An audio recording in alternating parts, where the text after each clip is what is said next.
Today I want to talk about false prophets because Jesus warned us that many will rise up in the last days.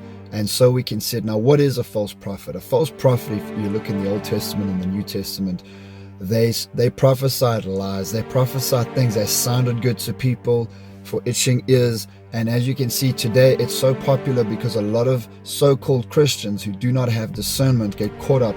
Even believers I know that are true and strengthened in the faith fall victim to false prophets because it sounds so good. So if you ask me, when I was a kid, I heard the story about the Pied Piper, where he just led all the children astray because I think the village screwed him for money or something.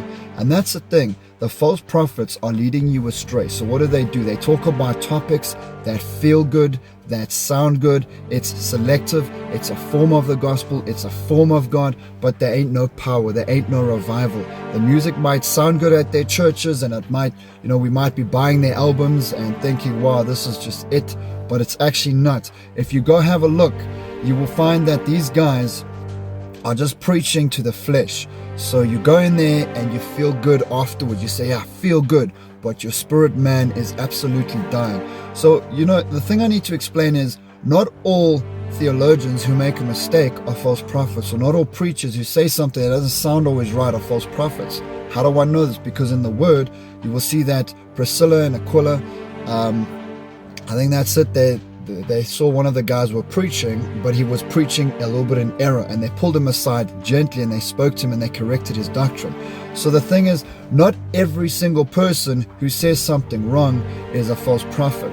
But I wanted to tell you, be careful, because the false prophets are going to be your judgments. You are going to follow them, you're going to listen to them, and you are not understanding the scriptures because you're too lazy to search them. So you just believe what they say. So whatever they say, you believe, and then what happens is you listen to so much false prophecy that when real prophecy gets thrown at you and it's intense and it's deep, you reject that and you say, oh no, that's not loving. That's not God. God would surely never be an all-consuming fire. God would never be kindled his wrath upon someone or a nation. And then you start to put God in a box that he isn't. So I just want to tell you, dear friend, false prophecy is the thing that is going to doom a lot of people. It's going to lead a lot of people astray. And when the Antichrist is here, a lot of people will be listening to the main false prophet. And the main false prophet is going to talk about love is love and do as thy will. And they're going to take the truth and they're going to pervert it and turn it into a lie. And the thing is, if you don't believe the truth, God will send you not a delusion, but a strong delusion that you will believe lies. So make sure this won't be you. God bless you guys. I hope you have a wonderful day.